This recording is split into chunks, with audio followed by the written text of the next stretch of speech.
better. This particular episode, what we are focusing on is the future of CAs. This comes off the back of a in-person, can remember that in-person event that I ran at the end of 2018, where we discussed the future of CAs, focusing on your career with AI, with automation, with the fourth industrial revolution, all these technology changes that have happened and how it affects the career of the accountants.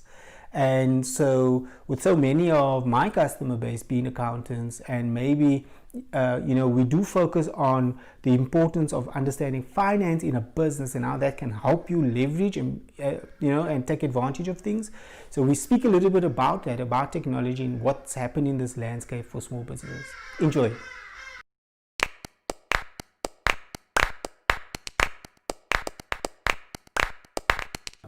More than a year. Wow, a year and a half. So that event was the future of CAs, Yes. and talking about the relevance of accounting in the future, with the, with all the hype, as IT always has this hype about, the future, like AI is gonna like replace everything. The fourth industrial revolution is gonna make like your jobs redundant, and it was based on a paper that was released by the World Economic Forum that said in 2025, if I'll get the stats right, but I think it was in 2025 that accounting administration will no longer be valid. These are the jobs trending down. Our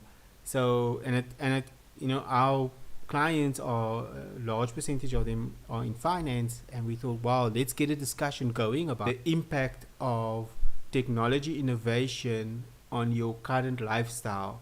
Is an important topic, and wow, I mean, great is that the accelerator of technology wasn't the CIO of companies or the IT managers or anything like that. It was a disease.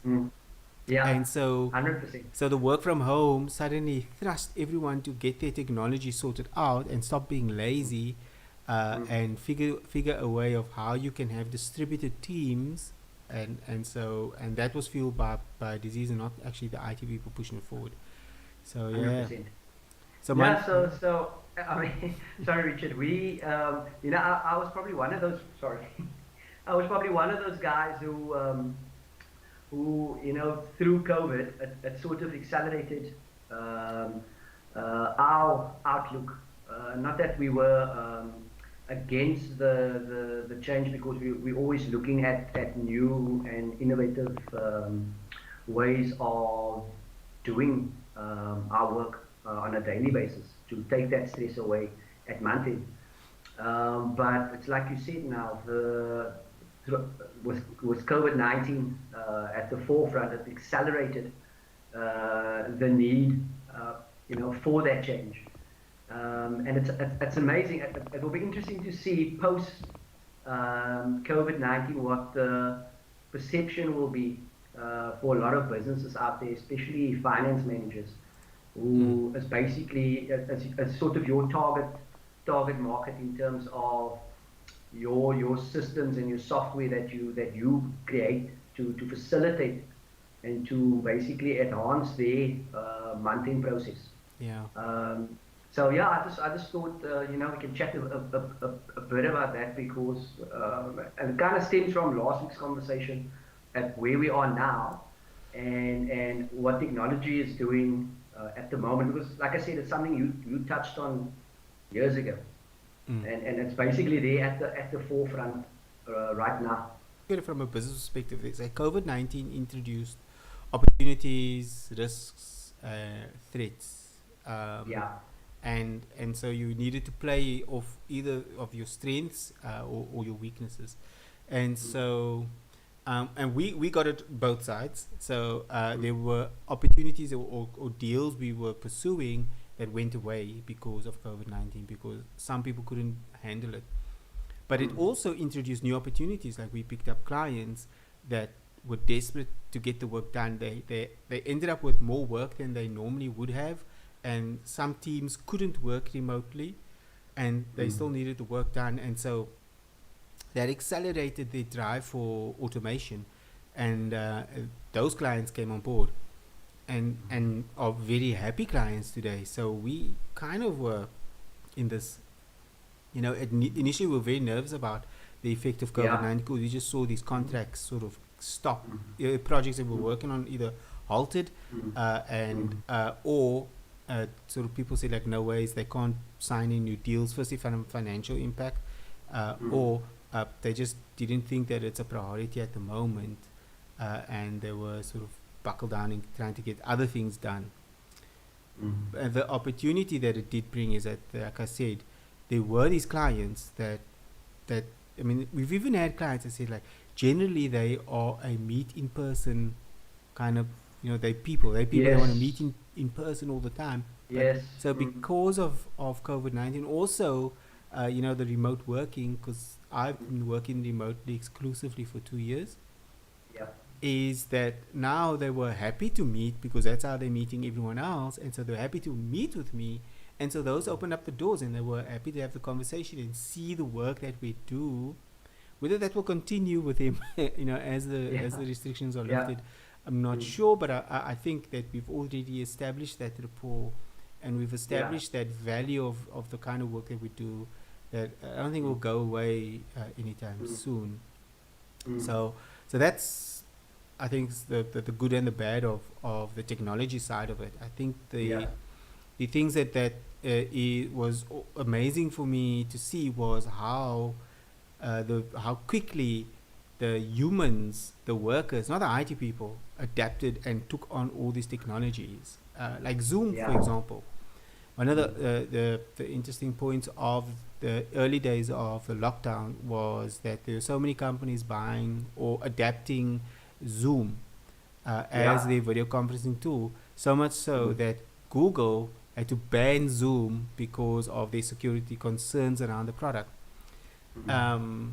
And that's always very interesting for me. So those kind of things are looked at when you look at an organization, why they're choosing other technology like Zoom, a company like Google who has Google Talk or Google Meet, whatever the new name is. They have a conferencing product within their suite, so it's available. Sweet. Yeah. Why were people using things like Zoom? It's always very Zoom. Yeah. interesting to me, Yeah. in those situations, to understand like why do people use these things when already, they have the technology that's already there.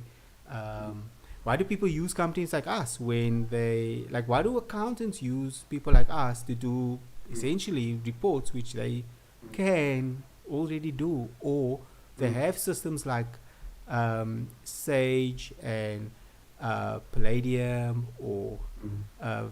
Mm. Syspro, or whatever you Mm. name, any one of the Yeah. like SAP, any one of the ERP Mm. systems. They have these Mm. systems that produce reports. Why would they Mm. use a company like us to produce Mm. reports? Mm. And I think if you unpack that, through discussion, maybe that answers will be very interesting.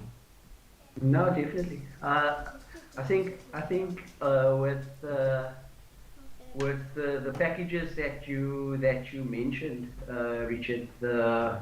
I mean, we know there are some limitations. Um, I mean, your target market, and obviously ours to a degree is the small to medium sector, and a lot of the off the shelf packages that's available don't really give you that forward thinking capabilities, uh, where the if you have a proper reporting tool, you can sort of look a bit further into the future and not just on historical data to run your business.